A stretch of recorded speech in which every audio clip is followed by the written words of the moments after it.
Bonjour à tous. Nous sommes ravis que vous soyez présents aujourd'hui pour assister à ce webinaire sur la participation d'entreprises agroalimentaires à des événements commerciaux aux États-Unis et comment se conformer aux exigences de la FDA. Avant de commencer, je tiens à vous préciser que vous recevrez à la fin de ce webinaire un lien sur l'enregistrement. Nous ferons également une session de questions-réponses à l'issue du webinaire. Alors, n'hésitez pas à utiliser au fur et à mesure la boîte de questions que vous voyez sur votre application pour poser vos questions au fur et à mesure. Voilà. Donc, je suis Anne-Cécile Huette, directrice commerciale du bureau Europe de Registrar Corp. Je suis ravie de vous présenter Béatrice Muhl, responsable du bureau Europe de Registrar Corp, qui est diplômée de l'industrie agroalimentaire et accompagne les entreprises depuis plus de 22 ans dans leurs projets et leur stratégie d'export vers les États-Unis. Je lui laisse la parole. Bonjour à tous, merci à vous de votre attention. Et je vais donc démarrer la présentation. Une petite liste des points que nous allons aborder aujourd'hui. Et surtout, n'oubliez pas de poser vos questions au fil de l'eau dans la boîte de chat et on passera du temps à la fin de la présentation pour y répondre. Alors évidemment, le thème, c'est vraiment les exigences pour envoyer vos produits à un salon professionnel américain. Et la première chose importante qu'on va balayer, c'est vraiment avoir une idée générale de ce qu'il faut faire. Et on va balayer pour ça à la fois les enregistrements, la sécurité alimentaire, l'étiquetage des aliments, les déclarations préalables à l'envoi liées à la FDA. Et puis, je vais prendre quelques minutes pour vous expliquer comment la FDA contrôle tout ça, à la fois pour ce salon, mais aussi d'une manière générale. Et bien sûr, après, nous aurons le temps d'en discuter et de répondre à l'ensemble de vos questions. Alors, première chose, quand même, je vais prendre 5 minutes pour vous présenter Registrar Corp. Peut-être certains nous connaissent déjà, peut-être que nous gérons déjà votre enregistrement ou que nous vous avons déjà aidé pour des étiquetages ou des revues de plan de sécurité alimentaire, tout ce qui concerne la FDA ou le Canada d'ailleurs. Et, donc, nous sommes une société qui a plus de 20 ans d'activité désormais, et c'est pour ça que moi aussi j'ai plus de 20 ans d'activité puisque j'étais là depuis le début. Nous sommes fiers d'avoir aidé plus de 30 000 clients dans le monde, et ça dans plus de 190 pays, puisque un de nos points forts, c'est aussi la proximité. C'est pour ça qu'on a un bureau en France aussi depuis plus de 20 ans. Et nous avons un point particulier qui est de faire vraiment attention à chacun de nos clients. Et c'est pour ça que nous sommes fiers d'avoir une évaluation de 4,7 sur 5 sur Trustpilot, où vous pouvez consulter les avis sur notre société. Et notre cœur de métier, c'est vraiment la conformité. Et ça passe par plein de services. On a plus de 27. À l'époque, quand on a fait la présentation, c'était 27. Maintenant, on est presque à 30. Donc, c'est beaucoup d'aspects différents. Et c'est vrai qu'on voit bien dans une entreprise, à chaque moment de sa vie, elle peut avoir besoin de tel ou tel service. Et donc, nous, on essaye de répondre le plus possible aux besoins de nos clients. Alors, un aspect important aussi, évidemment, on a tous des panels d'experts dans tous les secteurs, puisqu'on assiste les entreprises pour l'agroalimentaire d'une manière générale, que ce soit boissons, aliments, compléments alimentaires, mais aussi la cosmétique, les dispositifs médicaux et les médicaments. Et nous sommes certifiés pour cela ISO 27001, c'est important. C'est une certification sur la sécurité des données, puisque vous partagez des données avec nous. Et donc, c'est aussi important que nous fassions attention à ces données et qu'elles ne se perdent pas. Donc, passons tout de suite à ce qui vous amène aujourd'hui, c'est-à-dire que faire pour acheminer mes produits alimentaires à un salon professionnel américain. Et je dirais même au-delà d'acheminer les produits, votre objectif, c'est quand même de trouver des clients, de fidéliser vos clients. Donc, c'est aussi tout faire pour que, à la fois en amenant vos produits sur ce salon, vous ayez préparé à la fois vos produits, votre stratégie réglementaire et votre stratégie commerciale en lien, de façon à, je dirais, avoir le succès avec vos produits. Et ça passe aussi par cette sécurité réglementaire que vous allez assurer, tout d'abord pour envoyer vos produits, mais ensuite pour les placer sur le marché américain. Alors, Je dirais que la mauvaise nouvelle, c'est qu'il n'y a pas d'exemption formelle écrite quelque part dans les réglementations de la FDA pour vous dire bah, vous n'avez pas besoin de vous conformer aux réglementations parce que vous n'êtes pas sur le marché, c'est juste un salon. Alors les salons, ce n'est pas des zones offshore, effectivement. On est bien sur le sol des États-Unis hein, quand on participe à un salon sur les États-Unis. Et donc, il n'y a rien qui dit que vos produits ne doivent pas se conformer aux réglementations. Alors, au fur et à mesure des points qu'on va aborder, je vais vous dire dans certains cas, si on constate une certaine tolérance ou non, ou si certaines choses, il faut vraiment les faire. Hein, mais d'une manière générale, j'attire quand même votre attention sur le fait qu'il n'y a pas une tolérance officielle sur les produits. Donc, vous avez tout intérêt, si vous participez à un salon agroalimentaire aux États-Unis, à vous y prendre à l'avance. Hein, parce qu'il n'y a pas seulement justement enregistrer les produits et faire quelques déclarations préalables, c'est un cheminement, c'est vraiment, il va falloir réfléchir à ce que vous voulez faire, ce que vous pouvez faire et comment vous allez adapter, je dirais, ce que vous pouvez faire pour ce salon et le point où vous en êtes avec vos clients et les exigences réglementaires pour limiter vos risques et aussi améliorer votre impact auprès de vos clients en étant conforme. Alors, effectivement, la seule exception qu'on a, c'est ce qu'on appelle l'importation pour réexportation. C'est-à-dire, si vous importez des produits pour un salon, et c'est ces fameux carnets ATA, si vous voulez, où vous allez ensuite réexporter votre marchandise vers, le point de départ. Alors, ça marche bien pour des produits non périssables qu'on ne fait pas goûter, hein, les dispositifs médicaux, par exemple. Et pour les produits alimentaires, c'est un petit peu plus compliqué. Et il est vrai qu'en général, si le produit soit est distribué, soit est consommé, il doit se conformer aux réglementations américaines.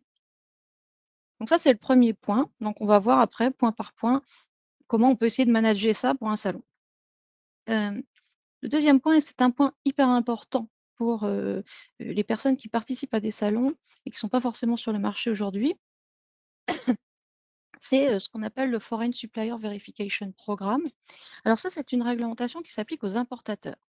Et les importateurs ont une responsabilité par rapport à la sécurité alimentaire des produits qu'ils importent. Ils doivent documenter les contrôles qu'ils font sur la sécurité alimentaire de ces produits. Et quand ils importent ces produits, ils sont nommés dans les documents d'importation, dans les documents d'entrée sous douane, comme le FSVP importeur, donc la personne qui prend qui partage en tout cas la responsabilité sur la sécurité des produits. Et effectivement, quand on participe à un salon, on n'envoie pas un importateur. Donc, on n'a pas forcément un FSVP importeur. Et pour autant, c'est une importation comme les autres et il faudra désigner quelqu'un.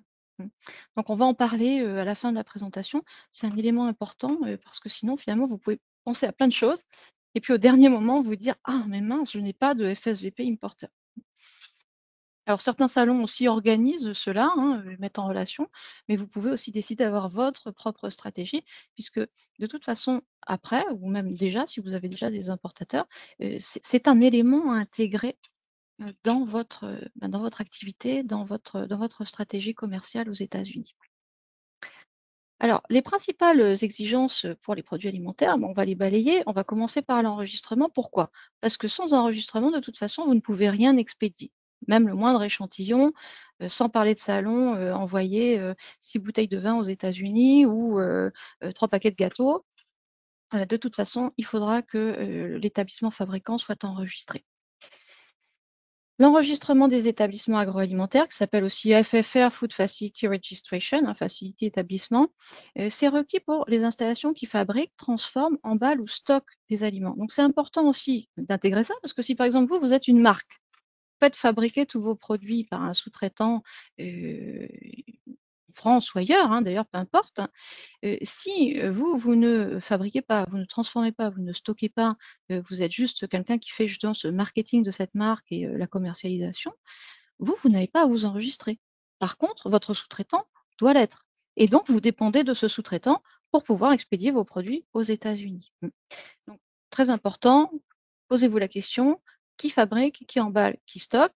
S'il y a fabrication et stockage avant l'exportation vers les États-Unis, eh bien, les 2 établissements devront être enregistrés. Par contre, au niveau de la chaîne de fabrication, c'est toujours la dernière étape de fabrication qui doit être enregistrée. Donc, si vous avez quelqu'un qui fabrique des ingrédients qui sont utilisés ensuite, par exemple, dans les pizzas que vous allez exporter, eh bien, le fabricant d'ingrédients, lui, n'a pas besoin d'être enregistré puisqu'il n'exporte pas directement ces ingrédients. Alors, ça s'applique à l'alimentation humaine et animale, ainsi qu'aux compléments alimentaires et aux boissons. Même les boissons alcoolisées sont soumises à cet enregistrement-là, hein. Et c'est bien pour l'établissement, c'est pas par produit. Parce que souvent, on me demande, eh bien voilà, est-ce que je dois enregistrer mes produits? On va voir qu'il y a quelques cas où il faut enregistrer les produits, mais dans la majorité des cas, on n'a pas à enregistrer les produits, on enregistre uniquement les établissements pour la partie alimentaire. Alors, ces enregistrements, eh bien, ils sont déclaratifs. Vous allez déclarer quelle est votre activité, quelles sont les grandes catégories de produits et quelles sont les fonctions que vous avez dans votre établissement. Et vous devrez renouveler cet enregistrement. Alors, vous, ou on verra votre agent de communication FDA, mais en tout cas, l'ensemble de l'enregistrement doit être renouvelé tous les 2 ans, toutes les années paires, en fait, hein. Donc, que vous enregistriez aujourd'hui ou que vous enregistriez au 31 décembre de cette année ou au 1er janvier de l'année prochaine, vous devrez renouveler votre établissement, votre enregistrement d'établissement à la fin de l'année paire 2026, c'est-à-dire entre octobre et décembre 2026. Alors, il n'empêche qu'entre-temps, pour tout changement, vous avez une obligation de mettre à jour les informations de l'enregistrement dans les 60 jours qui suivent tout changement. Et les installations qui ne sont pas sur les États-Unis ont une petite différence avec les autres, parce qu'aux États-Unis, il faut s'enregistrer aussi, hein. Et bien, les installations qui ne sont pas sur les États-Unis, elles doivent aussi désigner dans l'enregistrement un agent de communication avec la FDA. Alors, qu'est-ce que c'est que ça, un agent de communication avec la FDA? C'est vrai que c'est une fonction qui n'existe pas en Europe, hein. On ne connaît pas cela. Et pourtant, c'est un rôle pour les États-Unis très important. Donc, c'est important pour vous d'y réfléchir et de choisir l'agent qui vous convient. Et l'agent, il doit être résident aux États-Unis. Et pour la FDA, c'est exactement comme si c'était vous en termes de contact. C'est-à-dire c'est quelqu'un qui doit faciliter les communications avec l'administration américaine. Et alors, nous, on est agent pour plus de 17 000 entreprises au niveau du secteur agroalimentaire. Donc, on connaît les missions de l'agent et ce qui se passe, en fait. Et qu'est-ce qui se passe? C'est qu'on reçoit tous les jours des coups de fil de la FDA, parfois pour des questions toutes simples, comme on a essayé de contacter cette entreprise, elle ne répond pas, etc. Mais aussi systématiquement en cas d'inspection et en cas d'urgence sanitaire. C'est pour ça que le rôle de l'agent, c'est pas un agent commercial du tout.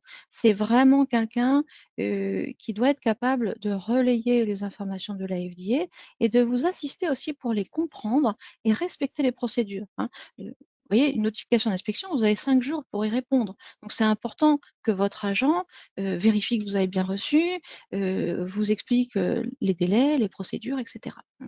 C'est ça le rôle de l'agent. Et ces coordonnées, eh bien, on les met dans l'enregistrement auprès de la FDA. Alors, quand vous vous enregistrez à la FDA, vous consentez aux inspections. Alors ça, c'est important parce que souvent, les gens me demandent, mais alors est-ce que je vais être inspecté avant de pouvoir exporter mes produits? Eh bien non, et c'est un des côtés assez faciles finalement du marché américain. Vous n'avez pas besoin d'une inspection de votre usine si vos produits dépendent de la juridiction de la FDA, on va voir ça tout à l'heure. Par contre, une fois que vous êtes enregistré à la FDA, et quelle que soit la quantité de produits que vous exportez, d'ailleurs, ça n'a pas de lien forcément, hein, vous pouvez être inspecté par la FDA et la FDA effectivement inspecte par sondage chaque année une partie des établissements enregistrés aussi hors du territoire américain, bien sûr aux États-Unis aussi. Donc dès que vous vous êtes enregistré, vous avez la possibilité d'être inspecté par la FDA, il faut le savoir. Alors, ça prend un petit peu plus de temps qu'il y a quelques années, les enregistrements FDA, parce que même si je vous ai dit que c'était déclaratif, n'empêche, maintenant, il faut d'abord obtenir un numéro qui s'appelle un numéro UFI, Unique Facility Identifier. Alors, l'UFI, à quoi ça sert? Ah ben, pour la FDA, ça sert à vérifier que les entreprises qui s'enregistrent sont de vraies entreprises, qu'elles existent vraiment. Ça peut paraître fou, mais c'est vrai que vous savez, il y a beaucoup de choses qui se passent qui sont un peu borderline, par exemple, des gens qui s'enregistrent food et qui exportent de la drogue ou des choses comme ça, ça existe. Et donc, les administrations s'en prémunissent d'une façon ou d'une autre. Pour la FDA, ils ont fait le choix d'utiliser ces UFI ils auraient pu vous demander votre CABIS, hein, sauf que voilà, le CABIS en France, c'est une telle structure, en Chine, c'est une autre structure. Donc les UFI, l'intérêt pour la FDA, c'est que ces numéros sont attribués par une société privée qui s'appelle Dun& Bradstreet, qui est une société qui va vérifier dans les registres du commerce du monde entier si les sociétés existent, quelle est leur adresse, etc., et leur attribuer un numéro. Et donc l'intérêt pour la FDA, c'est que c'est toujours la même structure de numéro et que ça permet de s'assurer que les entreprises existent vraiment.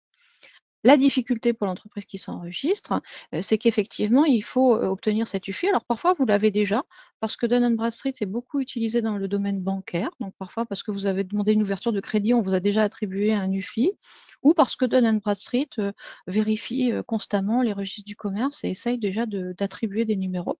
Dans tous les cas, que vous en ayez déjà un ou qu'il faille en demander un, qu'il faille aussi de toute façon vérifier la cohérence entre les adresses déclarées sur l'UFI et votre adresse officielle. Dans tous les cas, c'est vrai que ça peut rajouter des délais. Donc c'est important quand vous vous enregistrez d'intégrer ce délai supplémentaire. Et puis encore une fois, ça dépend du partenaire que vous utilisez. Nous, chez Registrar, quand on fait un enregistrement dans le cadre de notre service d'agent, eh bien, on va s'occuper de l'UFI, on va s'occuper de contacter Dun & Bradstreet, de clarifier ses histoires d'adresse, etc. Mais d'une manière générale, il y a quand même une dépendance à Dun & Bradstreet, donc des délais éventuels à prévoir. Donc comptez quand même un peu plus que quelques jours, puisque effectivement, dans certains cas, s'il y a des petits décalages d'adresse ou dans les noms, eh bien, ça peut prendre jusqu'à 45 jours pour arranger les choses. Il faut qu'il y ait parfaite cohérence entre les informations de Dun & Bradstreet et les informations que vous déclarerez à la FDA comme votre identifiant d'établissement. Alors, attention cependant à certaines idées fausses que l'on entend, nous, régulièrement au téléphone quand nos clients nous appellent, et à chaque fois on les reprend. C'est vrai que souvent on me dit « Ah oui, mais je suis approuvé par la FDA, je suis certifié par la FDA, je suis autorisé FDA », vous voyez, tous ces termes-là. Non, quand vous êtes enregistré, vous vous êtes déclaré comme un établissement fabricant de produits alimentaires ou établissement stockeur. En aucun cas, la FDA ne vous a approuvé. Et il est vrai que la FDA ne donne pas non plus de certificat d'enregistrement, de certificat d'approbation. Nous, on a un certificat chez Registrar Corp et on l'émet parce que les importateurs aiment bien l'avoir. Ça leur permet de savoir qui est l'agent, de savoir aussi que l'entreprise justement a un agent professionnel qui s'occupe de l'enregistrement. Donc, vous voyez, c'est plus un outil pour vous, si vous utilisez notre service d'agent, pour prouver à vos clients que voilà, c'est suivi sérieusement et qu'il n'y a pas de problème. Mais ce n'est pas obligatoire. Et puis, de même, vous verrez que sur notre certificat, il n'y a pas le logo de la FDA, tout simplement parce que c'est interdit d'utiliser le logo de la FDA. Donc, c'est pareil, si vous avez un stand, ne mettez pas FDA approved dessus, ça, on le voit des fois, mais ce n'est pas forcément une bonne idée parce que ce n'est pas autorisé. Et pareil sur votre site internet. Et autre chose, c'est que la FDA ne va pas approuver vos produits. Et le principe de base, c'est nul n'est censé ignorer la loi. Donc il y a des règles sur les ingrédients, il y a des règles sur les étiquetages, il y a des règles sur la sécurité alimentaire. Et comme je vous l'ai dit tout à l'heure, les inspections, c'est a posteriori. Et le principe, c'est qu'à partir du moment où vous enregistrez, vous dites oui, je suis d'accord d'être inspecté et j'ai bien conscience qu'aux États-Unis, il y a des règles spécifiques et je m'engage à les respecter. Donc, encore une fois, il y a des fois des gens qui me disent « Ah, tant que je ne suis pas inspecté, c'est bon ». Pas vraiment, parce qu'en fait, à partir du moment où vous enregistrez, vous vous engagez à suivre les règles. C'est exactement quand vous passez, comme quand vous passez le permis de conduire. Vous vous engagez à respecter le code de la route, même avant que quelqu'un vous contrôle. Alors, au niveau des ingrédients, par exemple, la FDA approuve les additifs et les colorants. Donc, sur ces ingrédients-là, vous allez trouver des listes positives. Nous, on aime bien les listes positives et négatives en Europe. C'est vrai que c'est bien pratique. C'est un peu plus complexe aux États-Unis puisqu'on a beaucoup de produits pour lesquels il y a des informations, mais pas forcément des listes positives ou négatives. Donc, il faut chercher dans plusieurs bases de données pour vérifier en fait si l'ingrédient ne pose pas spécifiquement de problème ou s'il n'y a pas eu des difficultés par ailleurs. D'autant que pour la plupart des ingrédients, à part les additifs et les colorants, il y a ce principe d'une self-affirmation de l'ingrédient en tant que generally recognized as safe. C'est-à-dire c'est à vous d'avoir les données qui prouvent que cet ingrédient est généralement sûr, des données scientifiques reconnues, etc. Alors, c'est un cadre qui évolue aussi, et malgré tout ce qu'on entend avec la nouvelle administration, la diminution du cadre réglementaire d'une manière générale, eh bien, on se rend compte que c'est pas tout à fait ce qui se passe au niveau de la FDA. La FDA a changé d'administration, effectivement, a changé de direction. Et pour autant, il y a aussi des évolutions. Par exemple, au niveau des colorants, donc un colorant qui était autorisé a été révoqué. Il est question d'en révoquer un deuxième qui n'est pas très courant, il faut bien le dire. Par contre, 3 autres colorants naturels ont été approuvés et ajoutés à la liste, d'ailleurs dont un colorant fabriqué en France. Donc, vous voyez, il y a des choses qui bougent. Donc, c'est important de le vérifier. Pourquoi aussi? Parce que quand vous allez exporter vos produits pour le salon, ils vont pas forcément être contrôlés en détail, ils vont pas aller forcément ouvrir tous les cartons. Vous savez, il y a 300 points d'entrée en douane aux États-Unis, des milliers et des milliers d'importations tous les jours. Donc, les contrôles, ils sont faits par sondage.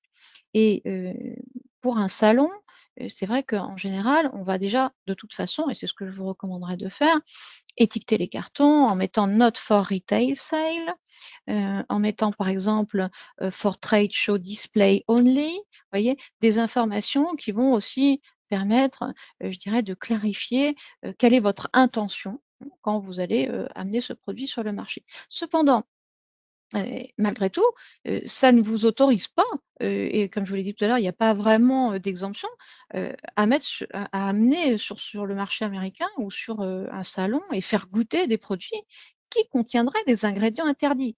Donc, un minimum, ça va être de vérifier que vous n'avez pas d'ingrédients interdits, pas de colorants interdits ou d'additifs interdits. Et c'est d'autant plus important, je pense, enfin, je vous donne mon avis, c'est que certes, il y a le fait de pouvoir acheminer ses produits et d'avoir un joli stand sur le salon, mais il y a aussi d'être percutant vis-à-vis de vos acheteurs. Parce que quelque part, si vous leur prouvez que vous avez déjà vérifié certains éléments, que vous savez que certains colorants qui sont autorisés en Europe ne sont pas forcément autorisés aux US, etc., eh bien, c'est quelque chose qui va vous donner du poids par rapport à un acheteur. On l'a vu tout à l'heure, les importateurs sont responsables de la sécurité des produits qu'ils importent. Donc, ils ont envie de s'appuyer sur des entreprises qui savent ce qu'elles font, qui connaissent leur marché, mais aussi leurs contraintes réglementaires. C'est important, c'est quelque chose qui va sécuriser votre acheteur. Donc attention, c'est vrai que la FDA ne va pas approuver vos aliments, vos ingrédients, vos installations, etc., etc. De même pour les allégations d'ailleurs, il y a des règles à suivre pour pouvoir faire des allégations, mais ce n'est pas pour autant une approbation de la FDA. Donc il faut faire attention aux principes et aux règles. Donc encore une fois, même si vous ne savez pas forcément quel produit vous allez vendre aux États-Unis, moi je vous encourage à regarder vos produits, vos allégations, vos ingrédients, vos étiquetages et vous dire, OK, qu'est-ce qui est vendable, qu'est-ce qui est conforme, est-ce que j'ai des problèmes, est-ce que j'ai des ingrédients interdits, et voilà, pour déjà prévenir un peu ça et mettre en avant les produits qui peuvent être commercialisés aux États-Unis et si possible, le plus possible les mettre en conformité ou avoir des prototypes, vous voyez, des choses comme ça. Alors, pour les enregistrements, pour la majorité des entreprises, on va s'arrêter là. On va s'arrêter à l'enregistrement FDA, mais c'est vrai qu'il y a quand même quelques cas particuliers où il va falloir des enregistrements supplémentaires. Alors, je vais vous parler du plus répandu qui est l'enregistrement, ce qu'on appelle FCE-SID, Food Canning Establishment. Mais il faut savoir qu'il y a aussi quelques petites exceptions autres, par exemple le lait infantile, etc. Donc, c'est pour ça que nous, quand on nous contacte, et je vous invite à le faire, n'hésitez pas, on va prendre le temps avec vous au téléphone, par Teams, de discuter, de savoir ce que vous faites, pour au moins vous dire à l'avance s'il y a peut-être autre chose à faire que juste l'enregistrement FDA. Alors, Food Canning Establishment, c'est quand même important parce que c'est tous les produits apertisés qui sont en conservation à température ambiante, donc je ne parle pas de surgelé ou de choses comme ça. Et là, par contre, il va falloir rajouter une couche d'enregistrement. Ça va être l'enregistrement de l'établissement en tant que Food Canning Establishment. Et puis, la déclaration du processus de conservation de chaque produit, puisqu'évidemment, vous n'allez pas stériliser de la même façon chaque produit, chaque contenance, etc. Et là, c'est beaucoup plus technique. Vous devez déclarer vraiment le processus, non seulement le processus, mais aussi comment vous avez établi votre processus. Par exemple, les études de distribution de chaleur, etc., etc., de distribution de température, etc. Donc, là, c'est beaucoup plus technique. Ça prend beaucoup plus de temps. Et ça, c'est important pour vous si vous faites ces produits-là. Parce que si vous envoyez vos produits sur le salon sans ces enregistrements, Et je ne vais pas vous le cacher, il y a des gens qui le font en mettant Not for Retail Sale ou alors qui envoient des boîtes vides, vous voyez, des choses comme ça, hein, comme ça ils sont tranquilles. Et, déjà, vous n'êtes pas sûr qu'ils seront acceptés. C'est-à-dire qu'il y a c'est laissé à l'appréciation de l'inspecteur en douane. Alors, vous en avez qui acceptent, mais je peux vous le dire parce que je l'ai eu dans ma carrière aussi. Vous en avez eu, on a essayé de les convaincre et tout, mais non, pas possible. Même pour quelques boîtes, ça a été refusé. Donc, faites attention à ça. En tout cas, mettez toutes les chances de votre côté en mettant toutes les mentions possibles si jamais vous n'avez pas des enregistrements pour tous les produits. Sachez cependant que vous allez à un salon, c'est pour vendre vos produits après. Et là, vous vous rendez compte que vous avez des produits FCE, ça veut dire qu'il faut compter au moins 3 à 6 mois pour ces démarches si vous ne les avez pas faites avant.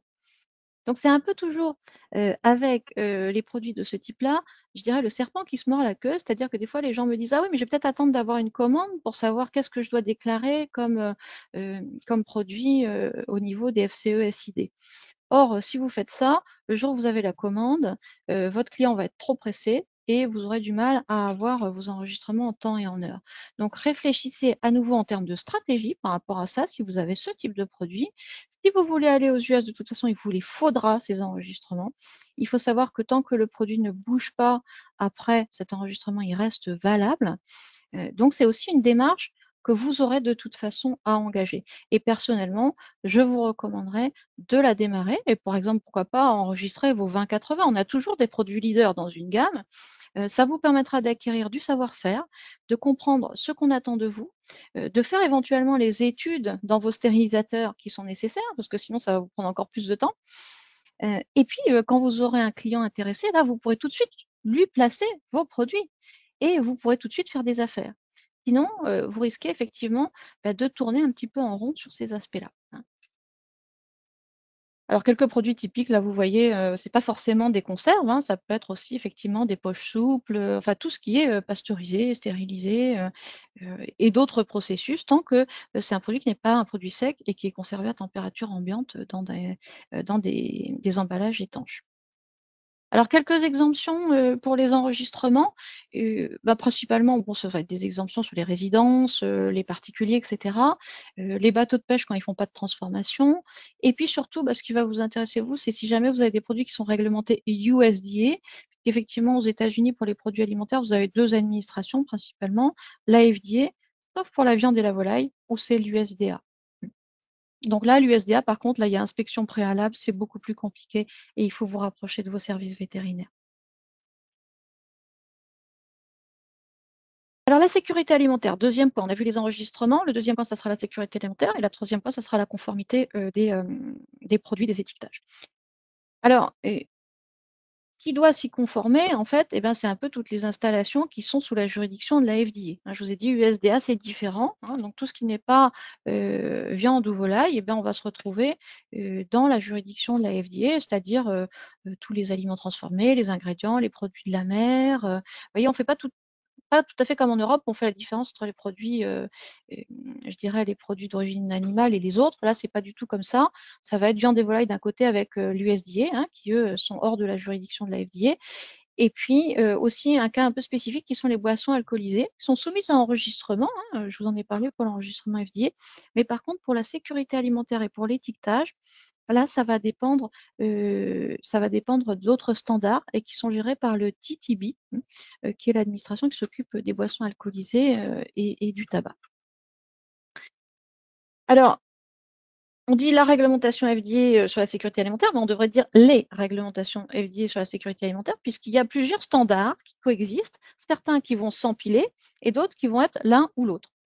Donc, vous voyez qu'il y a des standards très spécifiques, en particulier pour tout ce qui est jus de fruits, purée de fruits et produits de la mer, et qui sont des standards HACCP, mais des standards HACCP spécifiques aux US. Donc, vous les retrouvez sur le site de la FDA avec des guidance et des documents explicatifs, etc.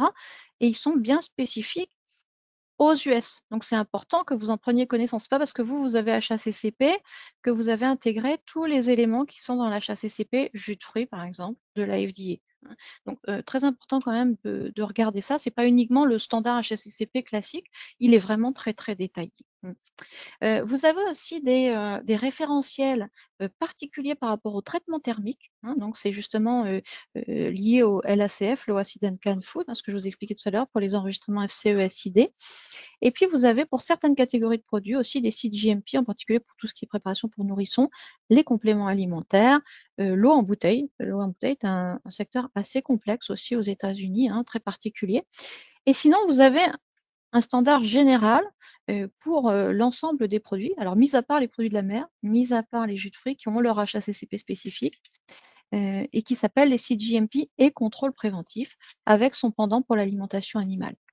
Alors ça, c'est un règlement qui est en place depuis 2017, donc relativement récent, mais quand même, hein, qui est maintenant largement en place et qui est bien spécifique puisque vous voyez que vous avez la notion de GMP, mais aussi la notion de contrôle préventif, une notion bien spécifique à la FDA, et c'est pour ça que c'est important de faire une analyse d'écart.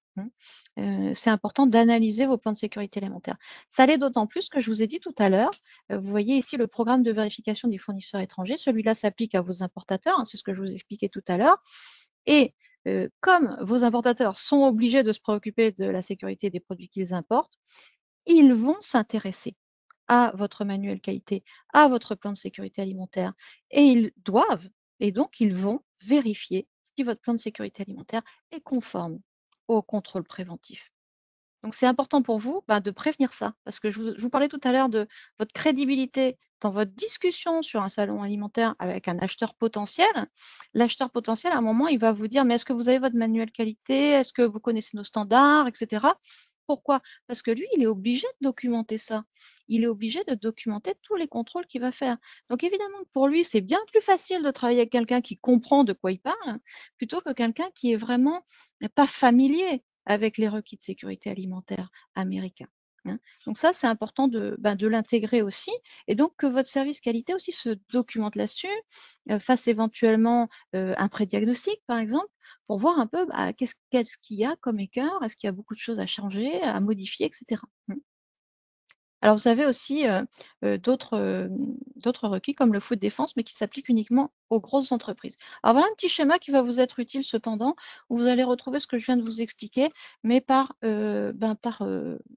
secteur, hein, avec les compléments alimentaires qui ont vraiment leur requis de CGMP à eux, et avec la spécificité d'avoir ce fameux dossier de fabrication, le Master Manufacturing Record, qui est vraiment quelque chose qu'on ne connaît pas trop en Europe, c'est vraiment différent. L'alimentation humaine et le pendant pour l'alimentation animale avec le plan de sécurité alimentaire, les contrôles préventifs, sur lesquels vont venir s'appliquer en plus, se rajouter par exemple les requis à l'ACF, si vous êtes dans ce cas-là, hein, pour les produits en conserve. Et puis le plan de défense pour certaines tailles d'entreprise.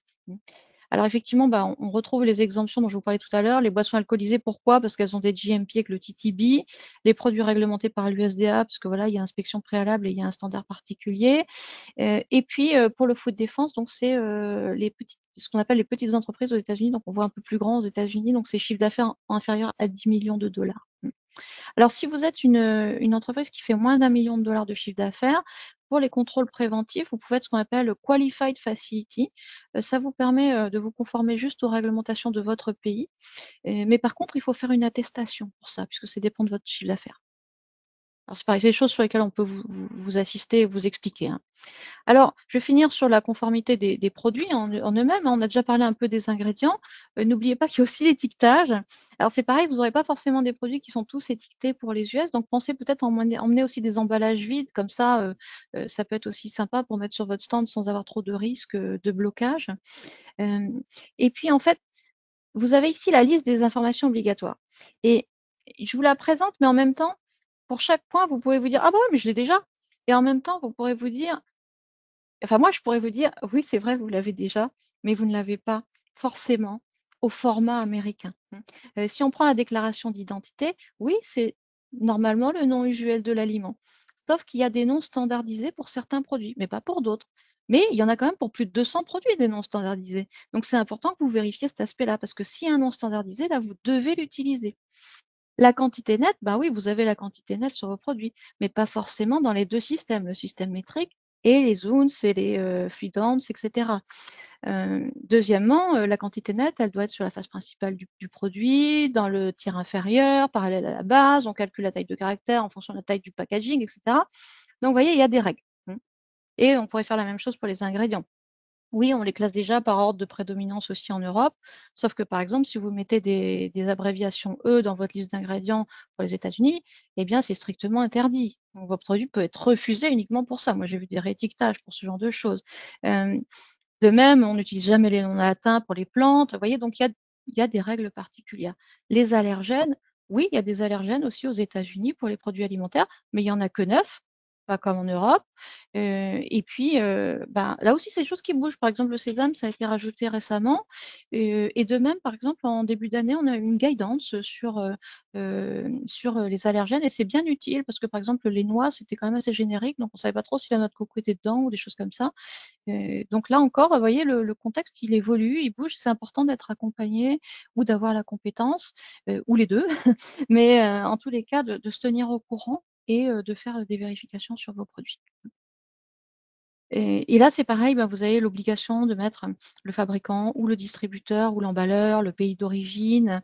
Évidemment, vous êtes obligé d'avoir de l'anglais. Et puis, vous avez le fameux Nutrition Facts, le tableau de valeur nutritive. Alors, voilà, c'est ce que je voulais vous dire. C'est pour ça que j'ai pris quand même quelques minutes pour vous parler du reste. Parce que souvent, on focalise, les entreprises focalisent sur ce fameux tableau de valeur nutritive. Et vous avez raison, si vous vous adressez au retail, si vous vous adressez aux consommateurs, vous avez besoin d'une information nutritive sur votre produit. Donc, c'est important effectivement de la préparer, d'autant que les standards d'information nutritive et les modèles sont complètement différents. Je vais vous en montrer dans une seconde. Et donc, voilà, ça se prépare. Par exemple, vous voyez, nous, on a des services de préparation d'étiquettes, de révision d'étiquettes. On a aussi un logiciel qui vous permet de générer des tableaux de valeurs nutritives, de calculer les valeurs nutritives déjà, parce que c'est autorisé de faire des calculs. Dans tous les cas, il faut aussi effectivement, à partir du moment où on est retail, quand on est ingrédient, vrac, pour l'industrie, c'est pas obligatoire, loin de là. Mais par contre, dès qu'on s'adresse à l'industrie retail, il faut qu'on ait une valeur nutritive sur les produits. Alors, vous avez différents formats, là, je vous en montre plusieurs, mais il y a des règles pour utiliser chaque format en fonction de la surface de votre packaging, sa hauteur, le nombre de nutriments que vous avez, etc. Donc, c'est pareil, on ne choisit pas uniquement par rapport à la place qu'on a, pas seulement. Il y a des règles bien précises pour utiliser l'un ou l'autre des modèles. Alors pour finir, quand vous avez établi votre stratégie, décidé qu'est-ce que vous allez envoyer à votre salon, préparer vos colis, rajouter vos étiquettes Not for Retail Sale, éventuellement avoir modifié un peu votre étiquetage, à ce moment-là, vous êtes prêt à envoyer vos produits, eh bien, il faudra aussi faire une prior notice. Alors peut-être le logisticien qui vous accompagnera pour ce salon le fera, peut-être pas, peut-être que vous aurez à la faire vous. Nous, on en fait aussi des déclarations de prior notice.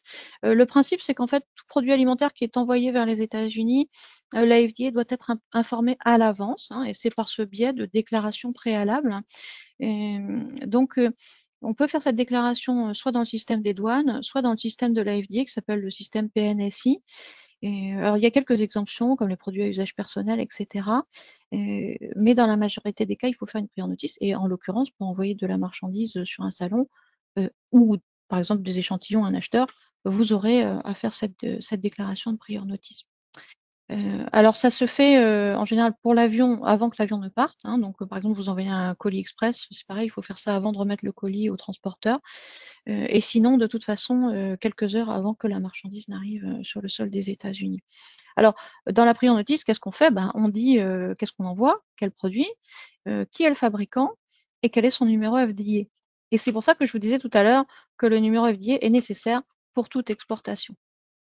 Alors, je vais finir par les contrôles de la FDA.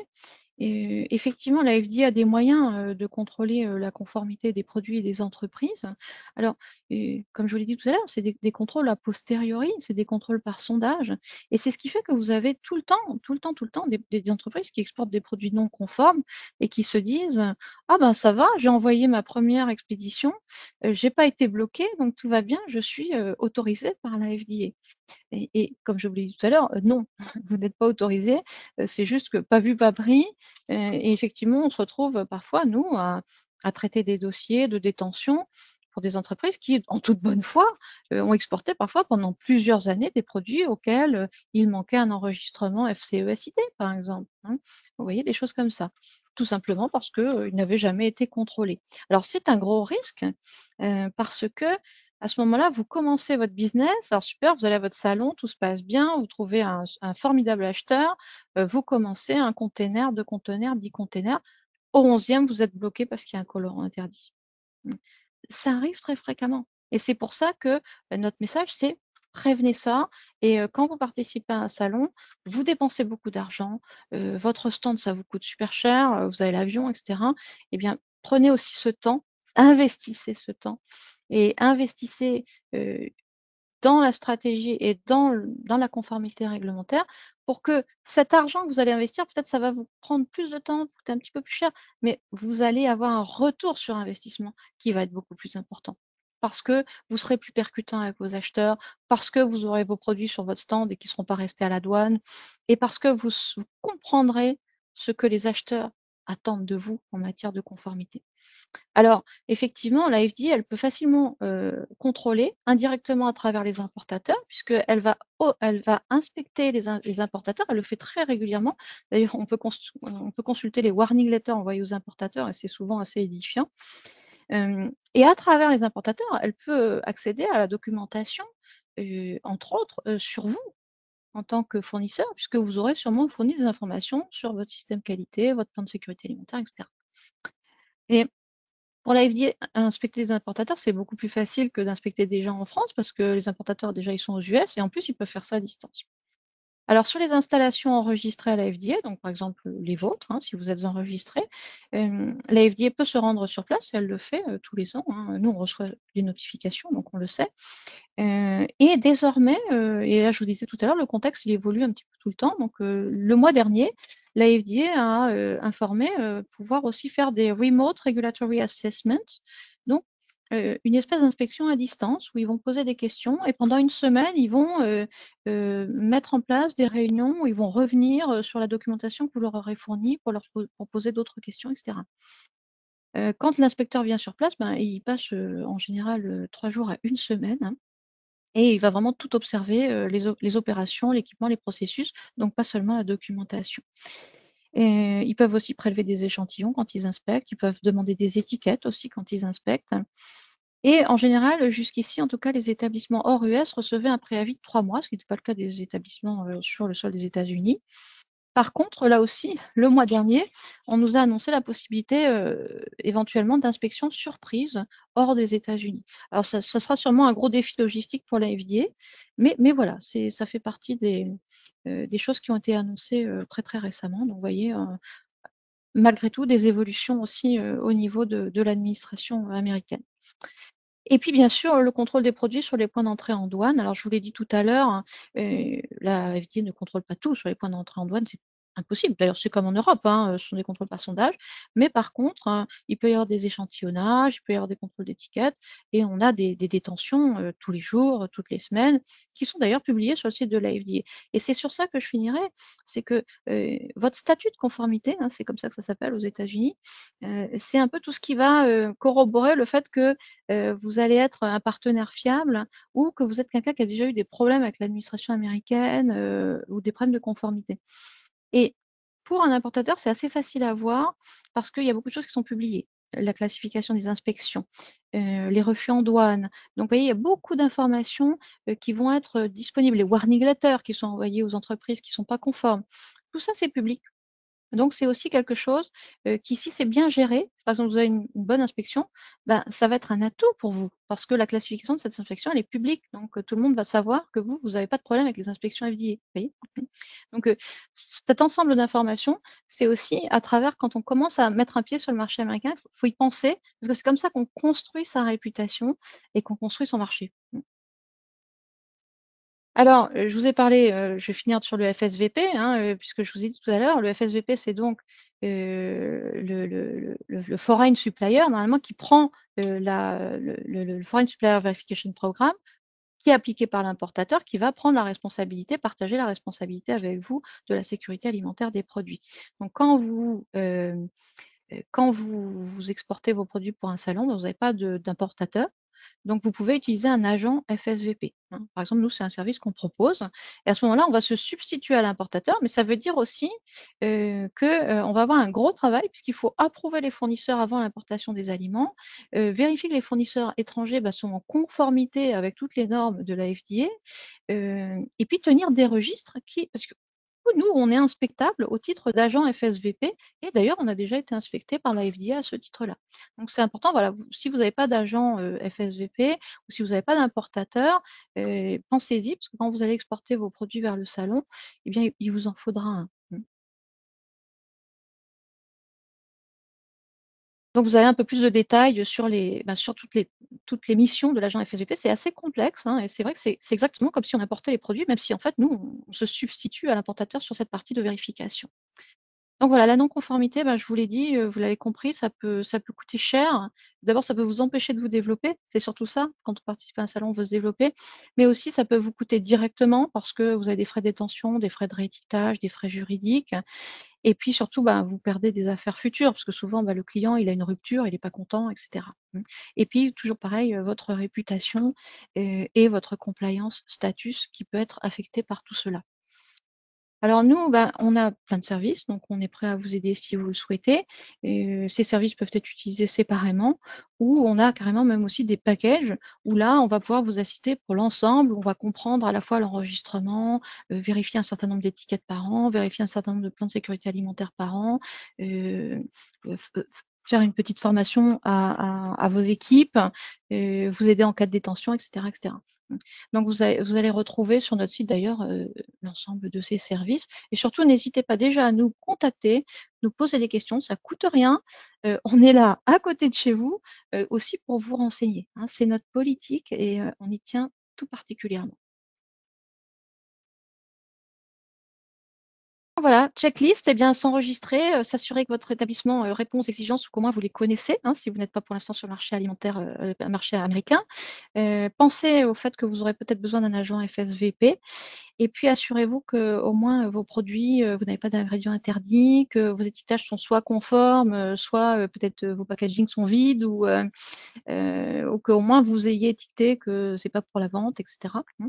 Et puis, faire cette déclaration de prior notice. Donc, n'oubliez pas, à la fin du webinaire, on aura aussi un petit sondage. On aimerait bien avoir votre feedback. On essaye de vous faire des sessions qui vous intéressent. Donc, n'hésitez pas à donner votre retour. Pour nous, c'est très important. Et si vous avez des questions, on va y répondre maintenant. Merci Béatrice. Merci à vous pour votre attention. Et, alors, il y a quelques questions. J'ai répondu à une question en particulier sur le chat directement sur numéro UFI, mais j'en profite pour le partager peut-être avec tout le monde au cas où vous n'auriez pas vu. La question, c'était l'UFI est un identifiant pour l'exportateur ou le fabricant. Donc, en fait, je rappelle que l'UFI est un numéro unique, c'est l'unique Facility Identifier et la FDA reconnaît uniquement le numéro DUNS qui est émis par Dun & Bradstreet. C'est uniquement les sociétés qui fabriquent, emballent et stockent des aliments et boissons qui doivent s'enregistrer à la FDA. Et dans cet enregistrement-là, le numéro DUNS est requis. Alors, il faut que les informations qui sont contenues dans l'enregistrement DUNS, dans les données qui sont auprès de Dun & Bradstreet, correspondent exactement aux données de l'enregistrement FDA. Sinon, ça crée un problème dans le système et il est difficile à ce cas-là de conserver ou même de soumettre l'enregistrement FDA. Donc, ça s'applique bien aux sociétés qui ont besoin d'un enregistrement FDA, mais pas aux exportateurs. Les exportateurs, s'ils ne touchent pas les produits, n'ont pas besoin de s'enregistrer auprès de la FDA. Donc, voilà pour cette partie. Une personne demande si on a la possibilité de transmettre un exemple d'étiquetage. Alors, en fait, moi, je vous conseille de nous contacter dans ce cas-là parce que c'est vrai que chaque produit a ses propres spécificités. On a besoin de vous poser des questions pour comprendre si ces produits-là, c'est pour la vente au détail. Là, visiblement, la personne pose cette question pour des produits qui sont pour faiseur purchase. Il est préférable pour nous de pouvoir discuter directement de ces produits et voir votre projet et avoir une réponse adaptée à votre demande. Fournir une étiquette, des exemples d'étiquetage, le risque, c'est qu'on vous fournisse quelque chose qui soit pas du tout applicable à votre projet et finalement induise des erreurs qui auraient des conséquences graves sur vos exports. Mais par contre, on est, comme le disait Béatrice tout à l'heure, toute une équipe pour répondre, vous conseiller. Donc, n'hésitez pas à nous contacter sur notre bureau Europe et on pourra approfondir le sujet avec vous. J'en profite pour ajouter quelque chose sur les étiquettes parce que souvent d'ailleurs, vous allez avoir votre responsable marketing qui va partir aux US et puis faire un peu de shopping et vérifier un peu comment les produits sont enregistrés, sont étiquetés aux États-Unis. Et faites attention aussi à cela parce que aux États-Unis, il n'y a pas que des produits conformes sur le marché. Vous avez compris pourquoi, je viens de vous l'expliquer. Et c'est pareil pour les produits américains d'ailleurs, parce que si on regarde les warning letters qui sont envoyés par la FDA, par exemple, la majorité des entreprises qui les reçoivent sont des entreprises américaines. Donc, c'est pareil, aux États-Unis, tout le monde ne connaît pas forcément les réglementations sur le bout des doigts. Résultat, vous pouvez très bien revenir avec des produits qui sont similaires aux vôtres en vous disant j'ai plus qu'à copier l'étiquetage, mais si cet étiquetage n'est pas conforme, ça va vous poser des problèmes. Donc, faites aussi attention à cela. Acheter un produit similaire au vôtre sur le marché américain, c'est pas forcément le meilleur des modèles.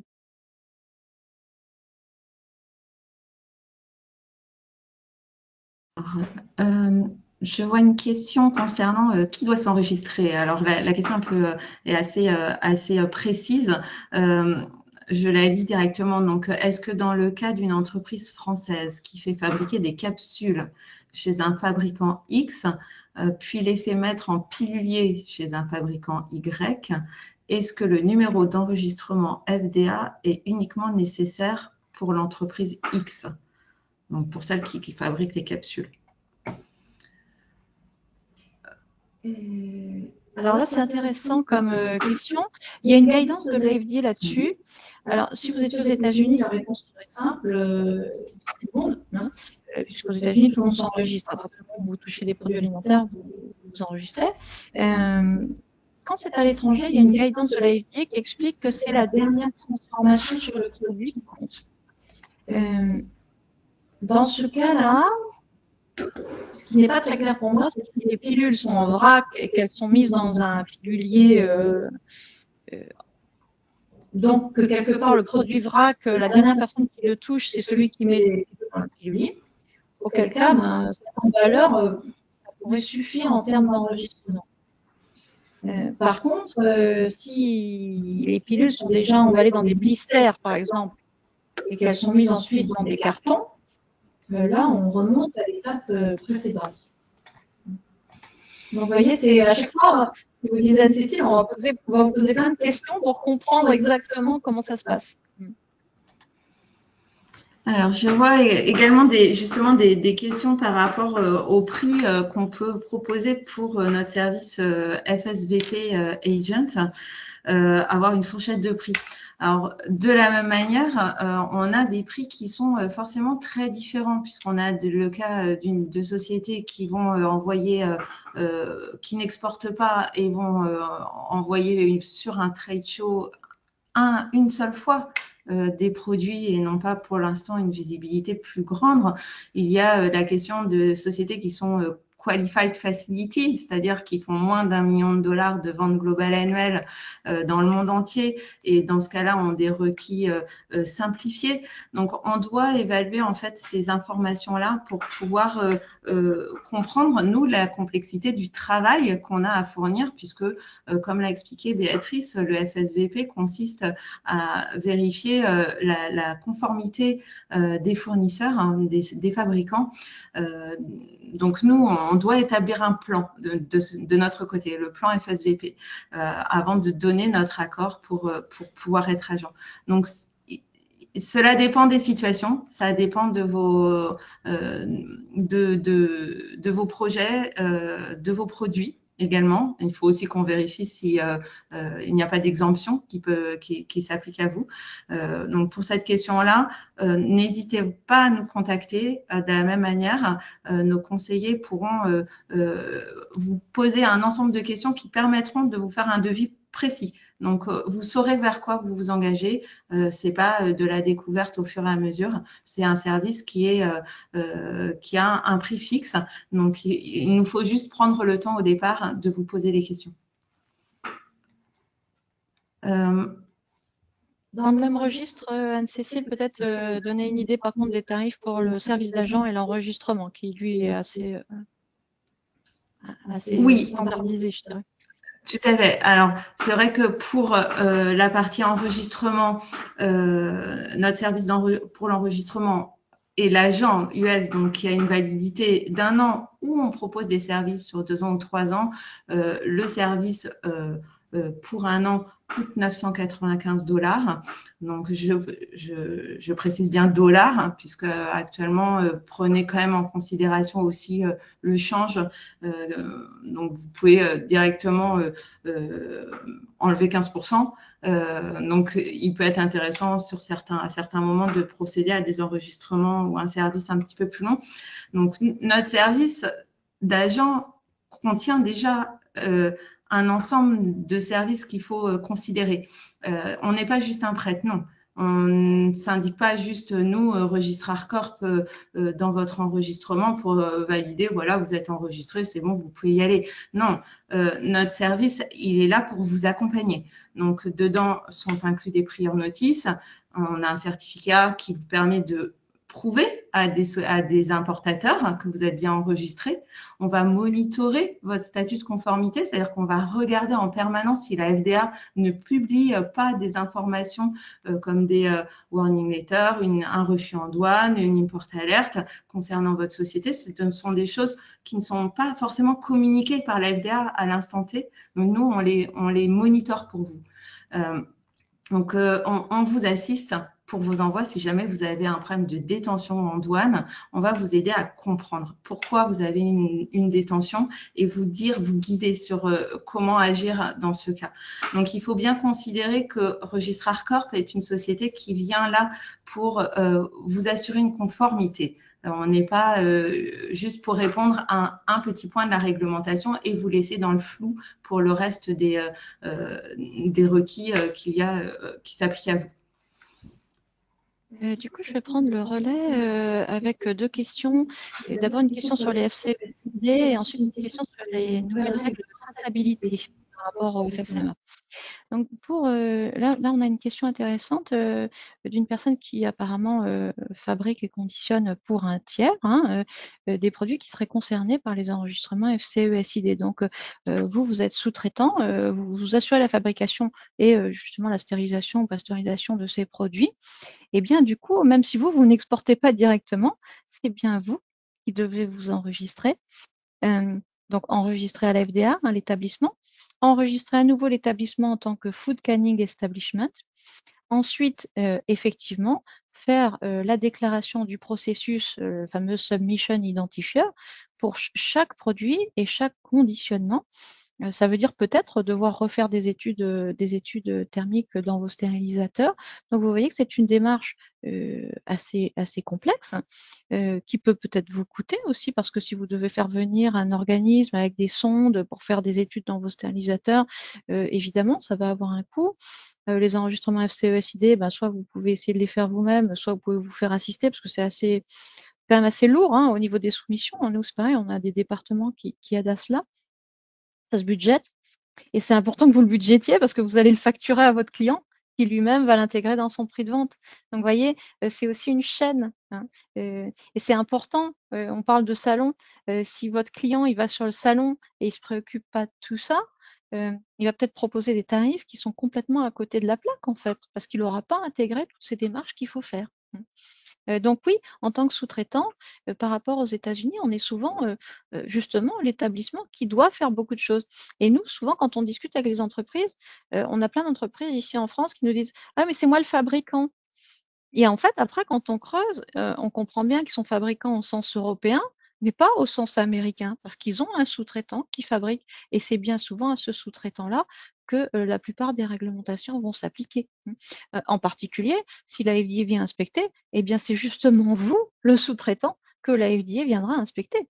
Donc ça aussi, c'est important à intégrer dans le coût de vos prestations à votre client. Parce que ça veut dire analyser votre plan de sécurité alimentaire, être aussi d'accord pour fournir vos informations euh, à votre client qui lui-même devra les fournir à son importateur, voyez.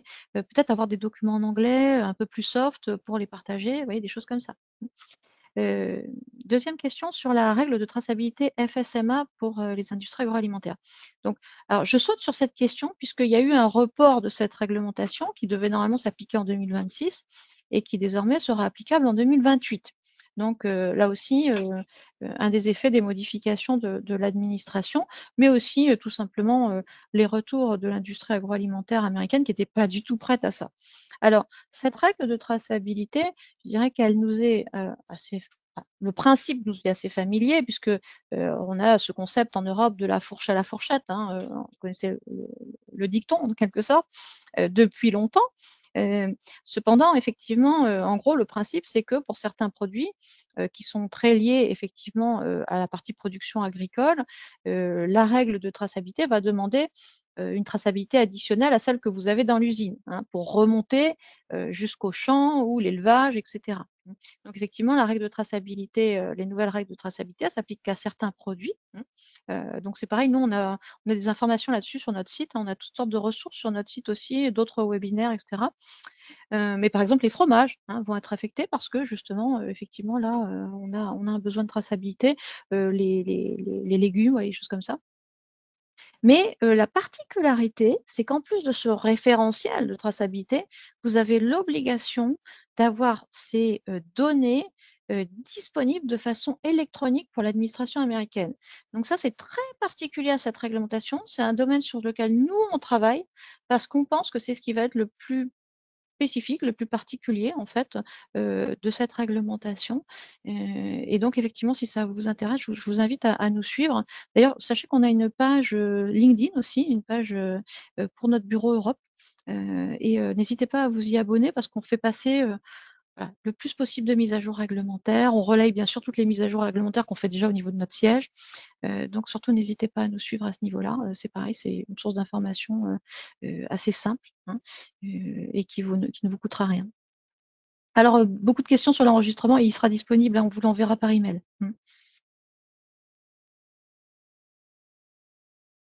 Oui, alors j'intéresse sur une question intéressante d'une personne qui demande, qui explique que ces produits sont déjà vendus sur le territoire américain par l'un de ses clients. Il a son propre représentant sur le territoire US. La question, c'est pouvons-nous passer par un autre représentant pour envoyer nos produits si nous voulons exporter directement? Oui, bien sûr. Un enregistrement n'est pas lié à un représentant. Alors, il faut bien voir que justement, quand vous soumettez un enregistrement d'établissement pour votre société agroalimentaire, il est vraiment important de se poser la question de qui je choisis comme agent dans mon enregistrement. L'enregistrement n'est pas lié à un importateur.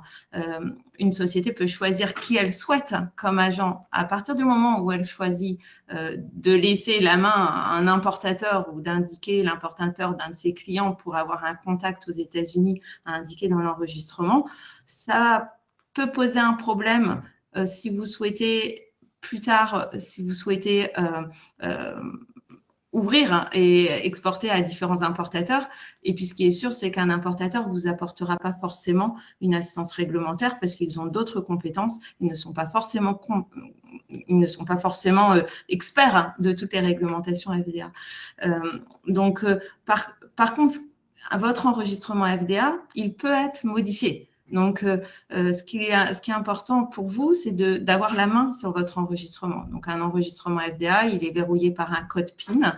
Au moment où l'enregistrement initial a été soumis, vous avez dû recevoir, si c'est bien votre contact qui a été indiqué dedans, ce qui doit être normalement fait, vous recevez de la FDA votre numéro FDA avec votre code PIN. À partir de là, à n'importe quel moment, vous pouvez rentrer dans votre enregistrement pour faire les mises à jour nécessaires. Tous les 60 jours dans les 60 jours qui suivent toute modification, vous devez normalement faire une mise à jour de votre enregistrement. Donc, voilà, il est important d'avoir la main sur cet enregistrement, pouvoir éventuellement faire la modification de l'agent pour avoir un enregistrement qui n'est pas lié à un importateur. Donc là, je vous invite, si vous avez besoin d'aide à ce niveau-là, à nous contacter. Si vous avez besoin plus d'explications pour savoir comment mettre à jour, comment gérer votre enregistrement de façon indépendante et réglementaire, on vous renseignera à ce sujet. D'ailleurs, je voulais rajouter une chose. Donc vous allez recevoir des emails de chez nous. Et si vous voulez nous contacter ici directement en France, notre email est assez facile à retenir. C'est europe@registrarcorp.com. Europe avec un E. Et une question également assez rapide à répondre. Qui est concerné par les enregistrements FCE-CID? Donc la question, c'est si je fabrique et conditionne une référence concernée par un CID pour un client français qui va exporter aux États-Unis, l'enregistrement CID concerne la société qui fabrique ou qui conditionne, puisque dans un enregistrement CID, on décrit toute la partie du processus thermique. Donc, si le produit est stérilisé, pasteurisé, c'est cette partie-là que vous allez décrire dans votre enregistrement CID. Donc, bien entendu, cette connaissance, c'est la propriété du fabricant. L'exportateur n'a pas cette information-là. Par contre, l'exportateur devra connaître le numéro CID puisqu'il sera nécessaire de l'indiquer au moment de l'export vers les États-Unis. Donc là, de la même manière, on a l'expertise sur cette partie FCE-CID.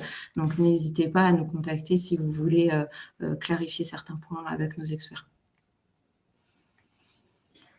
Voilà, je crois qu'on a répondu à la majorité des questions. On a débordé un petit peu sur l'horaire, mais pas trop, heureusement. Il nous reste à vous remercier pour votre participation et n'hésitez pas surtout à revenir vers nous pour la moindre question. Bonne fin de journée à tous. Au revoir, bonne fin de journée.